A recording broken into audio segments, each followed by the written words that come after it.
नमस्कार दोस्तों, मैं हूं संतोष पाठक और आप लोग देखना शुरू कर चुके हैं संतोष पाठक ऑफिशियल यूट्यूब प्लेटफॉर्म।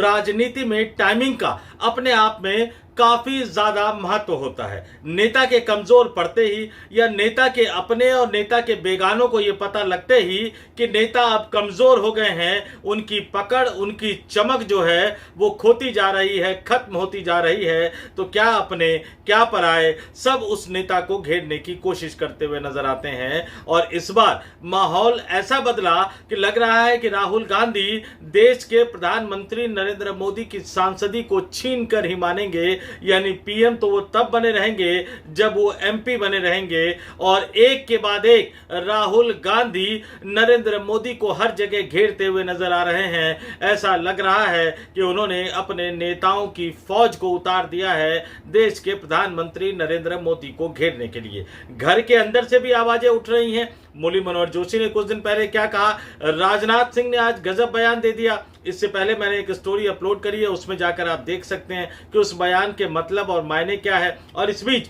कुछ दिन पहले, जैसा कि आपको पता होगा, कि राहुल गांधी के करीबी नेता, कांग्रेस पार्टी में राष्ट्रीय अध्यक्ष के बाद संगठन के लिहाज से नंबर 2 माने जाने वाले केसी वेणुगोपाल ने प्रधानमंत्री नरेंद्र मोदी के भाषण को लेकर लोकसभा अध्यक्ष ओम बिरला को पत्र लिखा है, विशेषाधिकार हनन का नोटिस दिया है। और अब कांग्रेस पार्टी प्रधानमंत्री नरेंद्र मोदी के उसी भाषण के खिलाफ देश की सर्वोच्च अदालत यानी सुप्रीम कोर्ट पहुंच गई है। तो संसद से लेकर सुप्रीम कोर्ट तक और सुप्रीम कोर्ट से लेकर सड़क तक राहुल गांधी की कांग्रेस देश के प्रधानमंत्री नरेंद्र मोदी को घेरती हुई नजर आ रही है। ये सबको पता है कि वो मौका आ गया है जिस मौके का इंतजार इस देश के तमाम विपक्षी दल पिछले 12 वर्षों से कर रहे थे। तो बड़ी स्टोरी लेकर मैं आपके सामने आया हूं, एक एक करके तथ्यों को आपके सामने रखूंगा। लेकिन आज की इस बड़ी स्टोरी की शुरुआत करने से पहले आपसे एक अपील, आपसे एक आग्रह भी करना चाहूंगा। अगर आपने अभी तक हमारे इस यूट्यूब प्लेटफॉर्म को सब्सक्राइब नहीं किया है तो आगे बढ़िए,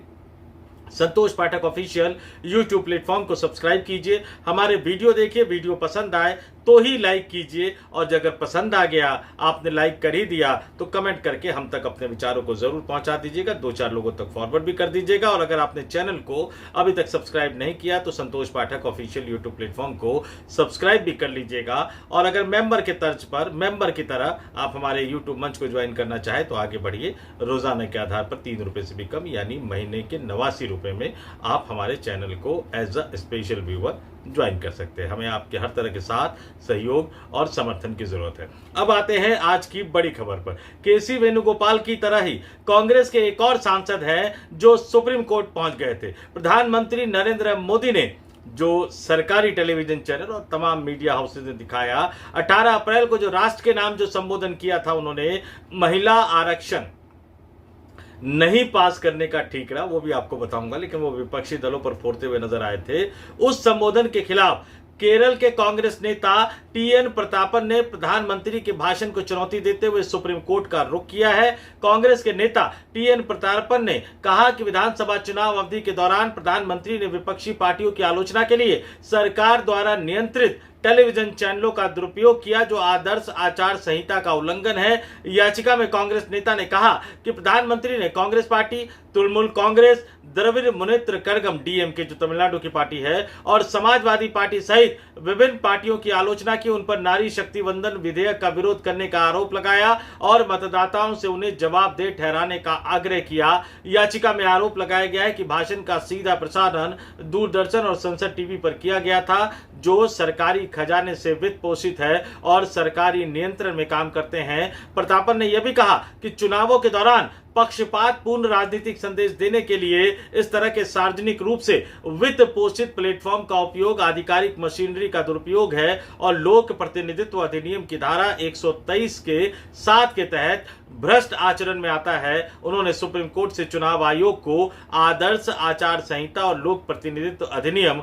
1951 के उल्लंघन के खिलाफ कार्रवाई करने का निर्देश देने की मांग की है। यानी सुप्रीम कोर्ट में यह मामला पहुंचा, चुनाव आयोग को कहा गया, उन्होंने मांग की कि चुनाव आयोग से कहिए कि वो प्रधानमंत्री नरेंद्र मोदी के खिलाफ जो है वो इस मामले में कार्रवाई करे। ये एक अलग तरह के संकट का दौर है। विपक्षी दल चीखते रहते हैं, चिल्लाते रहते हैं, चुनाव आयोग से कार्रवाई की गुहार लगाते रहते हैं, चुनाव के दौरान भी, चुनाव से पहले भी, चुनाव के बाद भी, लेकिन चुनाव आयोग के कान पर जूं तक नहीं रेखती। वो तो हलफनामा मांगता हुआ नजर आता है और अखिलेश यादव जैसे नेता कहते हैं कि हमने तो दिया, उस पर कार्रवाई तो कीजिए।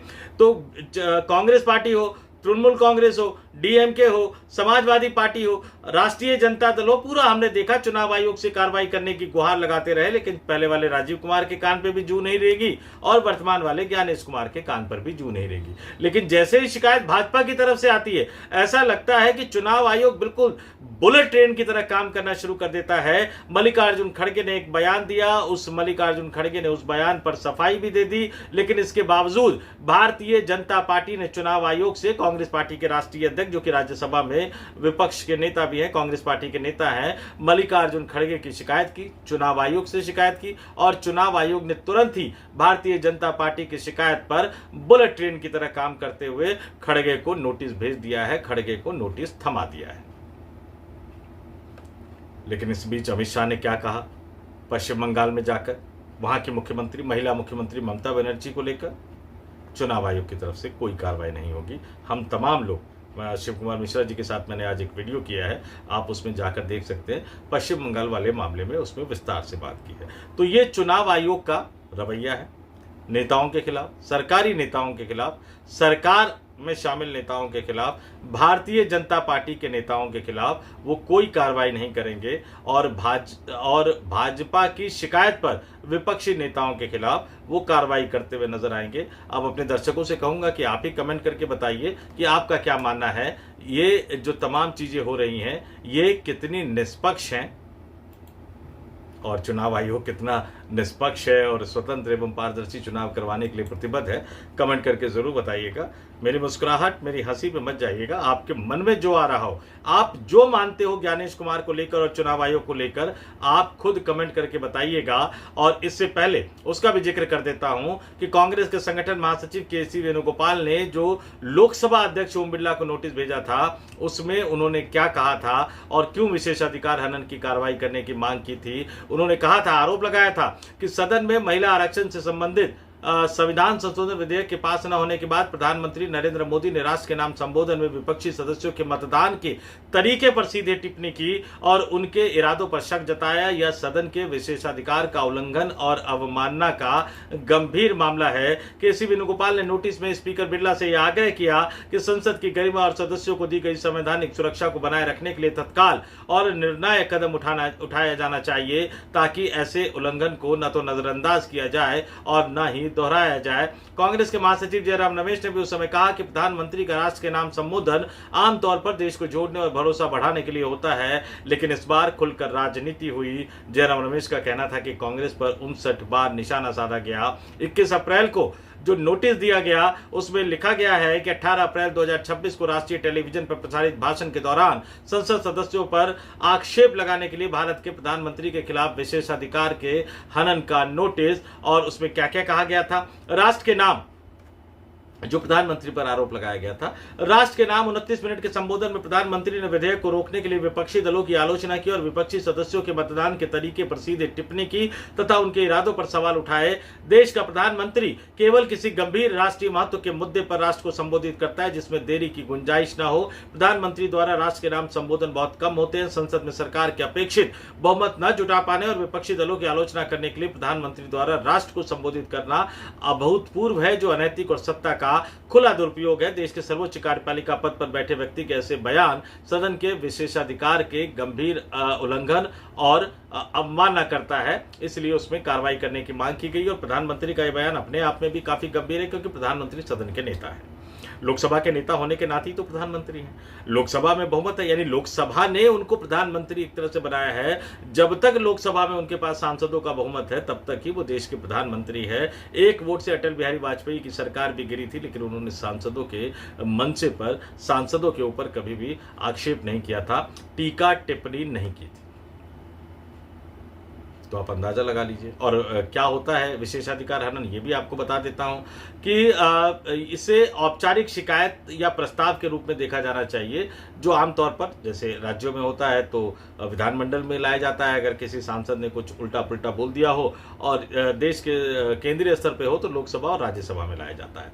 और जब किसी सदस्य को लगता है कि किसी मंत्री, किसी सदस्य या किसी अन्य व्यक्ति ने सदन के विशेषाधिकारों का उल्लंघन किया है तो यह विशेषाधिकार यानी प्रिविलेज नोटिस दे सकता है। लोकसभा में यह विशेषाधिकार हनन का प्रस्ताव नियम 222 के तहत स्पीकर को दिया जाता है। नोटिस मिलने पर स्पीकर को तय करना होता है कि प्रिविलेज मोशन स्वीकार करने लायक है या नहीं। अगर प्रस्ताव स्वीकार करने लायक होता है तो स्पीकर उसे विशेषाधिकार समिति को भेज देते हैं और विशेषाधिकार समिति जांच करती है और अपनी रिपोर्ट सदन को सौंपती है। सदन ही अंतिम फैसला लेता है। रिपोर्ट के आधार पर विशेषाधिकार हनन के मामले में चेतावनी दी जा सकती है, माफी मांगने को कहा जा सकता है, संसद की सदस्यता को निलंबित किया जा सकता है और कई बार गंभीर मामलों में तो निष्कासन तक हो सकता है। अब ये सुनकर खुश मत हो जाइएगा, ये नियम का जिक्र मैं कर रहा था। अगर आपको लगता है कि लोकसभा अध्यक्ष ओम बिरला में इतनी हिम्मत है कि वो प्रधानमंत्री पर इस तरह की कार्रवाई कर सके 0.1% भी, तो आप पूरी तरह से गलत है। ये विपक्ष को भी पता है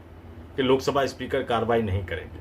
ये विपक्ष को भी पता है कि चुनाव आयोग, देश के मुख्य चुनाव आयुक्त ज्ञानेश कुमार भी कार्रवाई नहीं करेंगे। करना होता तो स्वतः संज्ञान लेते हुए कर चुके होते। इसलिए वो सुप्रीम कोर्ट गए हैं। इंतजार करते हैं सुप्रीम कोर्ट में इस मामले पर क्या फैसला आता है, सुप्रीम कोर्ट इस मामले पर क्या कहता है। लेकिन मामला गंभीर है और राहुल गांधी प्रधानमंत्री मोदी की सांसदी के पीछे पड़ गए हैं।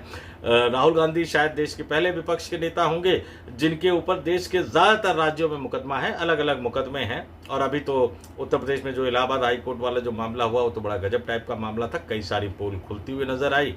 समझदार को इशारा काफी है, कम कहे को ज्यादा समझिए।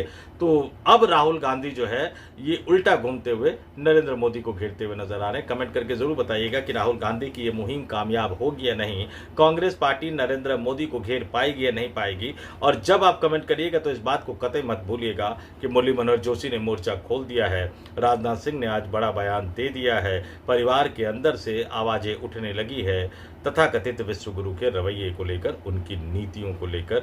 और जैसे जैसे मोदी फंसते हुए गिरते हुए नजर आएंगे, भारतीय जनता पार्टी के अंदर भी बवाल शुरू होगा, राष्ट्रीय स्वयंसेवक संघ के अंदर भी हलचल शुरू होगी और विपक्षी इंडिया गठबंधन और ज्यादा आक्रामक होता हुआ नजर आएगा। तो चलते चलते फिर आपसे अपील आग्रह करूंगा, वीडियो पसंद आया तो लाइक कर दीजिएगा, शेयर करके 2-4 लोगों तक पहुंचा दीजिएगा, कमेंट करके हम तक अपने विचारों को जरूर पहुंचाइएगा।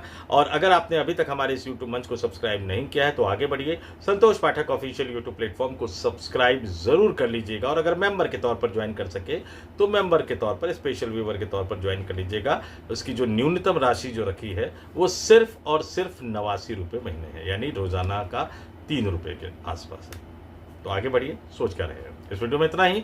मुझे यानी संतोष पाठक को दीजिए इजाजत। आप तमाम लोग देखते रहिए संतोष पाठक ऑफिशियल यूट्यूब प्लेटफॉर्म। बहुत बहुत धन्यवाद, आभार, नमस्कार।